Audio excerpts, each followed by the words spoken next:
Everything you've been told about buying a home, dead wrong. You've been getting ready for years, then open Instagram and bam, another just closed post from your friends. After sitting with hundreds of first time buyers and personally closing over 100 deals, I built a dead simple system. Today, you get that exact 5-step playbook to know 100% if you should buy or walk away forever. Back in 2018, one of my friends was looking for a place. He said an agent was helping him, so I was like, okay, cool. We played tennis later, and while we rested, we started talking about his real estate struggles. I suggested we have a more formal chat, so in early 2019, we did just that. He kept telling me how he's looking for an investment, something possibly profitable where he can cash flow down the road, and concerns if buying will financially help him out. He's an engineer, so of course, that's the important part. But none of the condo listings that 2 agents were sending him made financial sense to him, much less in the areas he wanted to live. He also never got qualified and didn't have much down payment for the actual purchase. The situation is way more common than you think. After he went through my 5-step playbook, he happily closed on his home 4 months later after a multiple offer battle and still living in it today. If this sounds like your struggles, subscribe now to keep learning or share with a friend in need. Have you ever heard this real estate advice? Buying is always better than renting. You commonly hear it from older folk or real estate industry people like myself, but it's so difficult to believe because things have just changed. You see article after article say renting is cheaper than buying. You run the numbers for an average home on Oahu and see a $6,100 monthly mortgage payment. Home prices are too high. Wait until the market crashes. I get it. Home affordability is at an all-time low. The average first-time home buyer is ages 40 years old. Hawaii's housing crisis is decades in the making, and no one is buying due to interest rates. Yet, this is what happened to home prices the last 5 years. Since interest rates doubled from 3 to 6%, prices just went sideways. Save up 20% before you purchase. You think you're getting the best deal if you save before you buy, so you'll just wait. But 20% down for the average Oahu home, including all closing costs, is $250,000. That's a lot of money. My friend purchased his home with only 3% down and still made financial sense to him. How can you be so confident when you don't know what to believe, don't know if it's the right decision, and don't know who to trust to help you get there? That's what the system is all about answering, so let's get started. Stay until the end and I'll share the effort secret that simplifies a plan into reality. Step 1, long-term goals and lifestyle fit. Do you want to live on Oahu long-term? That's the entire should I buy question boiled down into its essence. Long-term is minimum 3 years, and the reason military personnel stationed here have historically purchased when they arrive and sell when they leave. We'll go over the numbers in step 2. If you answered no, then you can just stop here and rent guilt-free. The second part of this is lifestyle. Where do you spend your time on the island? For most people, the majority of that time is where they work.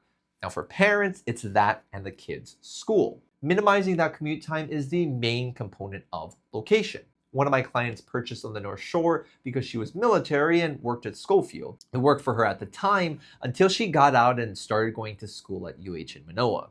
The traffic was so bad for her, she asked me if she could get a condo to sleep at during the weekdays. What I found working with clients is that everything else, from unit size to bedrooms to bathrooms to parking to amenities, all come after this. They're part of the trade-offs determined by price and monthly, which we'll go over in the next few sections. Step 2, rent versus buy numbers. This step is really an education step of answering the question of why it's worth it to buy if you're here long term. Let's break it down into 3 different parts: renting versus buying monthly, building equity, and 3-year military example. Now, part 1 is renting versus buying monthly. Most of you renting right now have been in your unit for years. You've probably seen 0 or minimal increases since you moved in.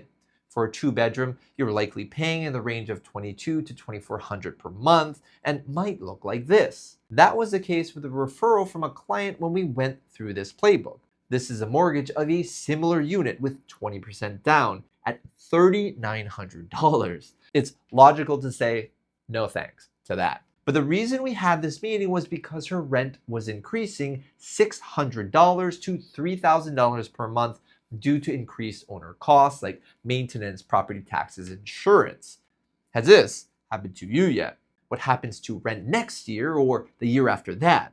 What if I told you interest rates are finally coming down after 3 years, with 1% lower being $3,600 per month, 2% lower being $3,350 per month, and 3% being $3,100 per month? To show you how much of a difference it is, when I purchased my 2-bedroom in 2018 with 5% down at 6% interest rates, my monthly was $3,500 a month. I refinanced in 2020 with 20% down at 2.875%, and my monthly is now locked in at $2,250, essentially forever.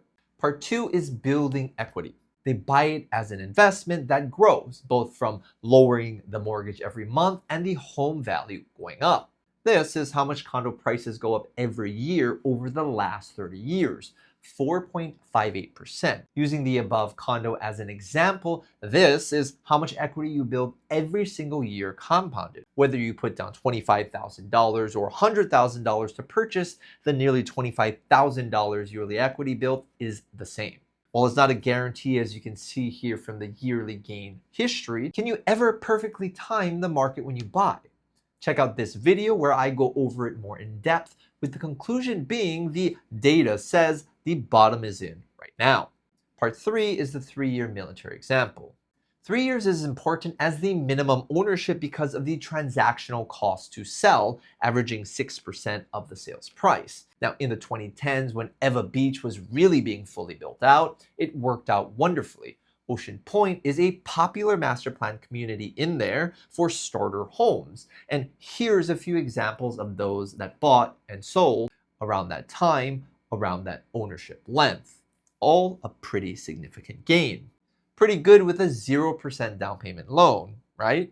Step 3 is qualification. At this point, you understand that buying makes sense long term, but can you buy, and what does that monthly look like? What are your options depending on your down payment? That's what qualification is all about. Now let's use that same example condo that I showed numbers for earlier. To qualify with a 20% down, you'll need to make a gross yearly income of $95,000 with no long-term debt like student loans or car payments. This is because your total debt, including your monthly mortgage payment, to the income needs to be below 45%. It has nothing to do with the desire to pay for that monthly, but on Oahu, the prevailing 30% of net on the housing is an impossibility. The cost of housing on island is the highest in the nation. The majority of first-time buyers I work with are always in that 40% debt to income range, and it didn't prevent any of them from moving forward.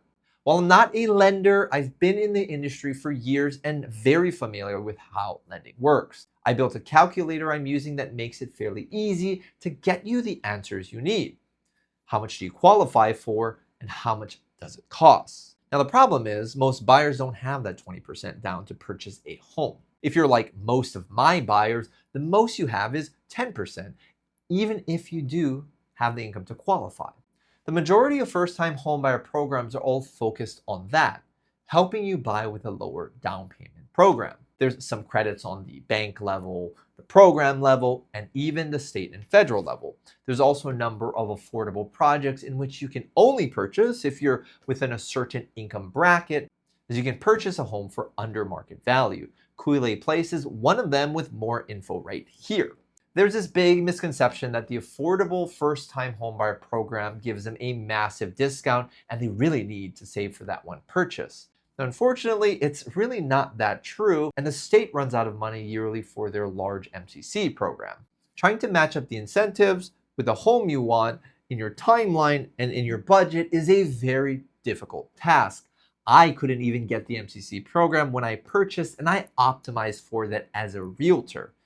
I also didn't purchase with 20% down either. Step 4, home searching match. Most buyers that go to open house skips everything until this step. They look for homes, but how long have they been looking, and do they even know what a good home looks like? Skipping step 1, 2, and 3 is a reason they can rarely move forward. The education and knowledge is the key that opens the locked door into their actual home. Let's take the condo we've been using as an example. A lot of the criteria looks good, about $500,000. It's in town, almost 1,000 total square feet, has a lanai, 2 bedrooms, 2 bathrooms. But let's take a look at the maintenance. Almost $1,100 a month. It seems high, but is it? What about this special assessment fee, $192 a month starting in December? Is that typical? Is that high? Or is that low? How does that compare to this similar 2-bedroom down the street? It looks similar, and maintenance is only $800 a month, and they're also paying off the special assessment so you don't have it. Okay, so how does the monthly change with the maintenance difference look? $3,350. That seems a lot more reasonable for a very similar condo, yet it still sat on the market for 84 days and sold $30,000 less than list price. Why is that? Step 5, timeline match. Have you ever set a deadline to yourself in wanting to actually purchase your home, even though your interest was there? The hidden truth about most buyers' timelines is that it's much more decided by a life change. Those include renting with the rent going up, the lease is up and the owner doesn't want to renew, can't stand living at home anymore like myself, serious with your significant other, or need more space due to children. Because deciding to buy a home to live in it is a major life decision, even if you may think of it as a major investment decision. And that's usually on a short timer because otherwise it's just, I'm just looking to find the right one, and when I find it, I'll move forward.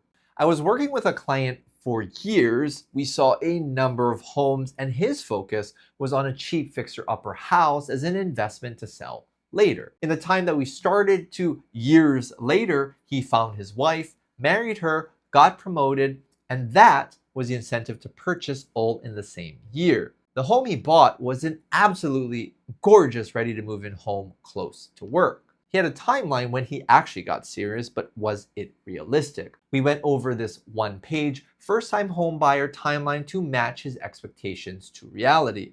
And we followed that timeline to success. You're probably thinking, cool, now I have some homework to do. Nope, I hate homework too. I built this playbook in 2019 and have run every single buyer through it in one 60 to 75 minute call, all for free. We fill out the calculator, score your lifestyle fit, pick the right programs, and you walk away with a custom plan and zero pressure. Click the link below for a real estate consultation that will actually move you forward. And also take a look at this video for a highlight of the fun part, showing.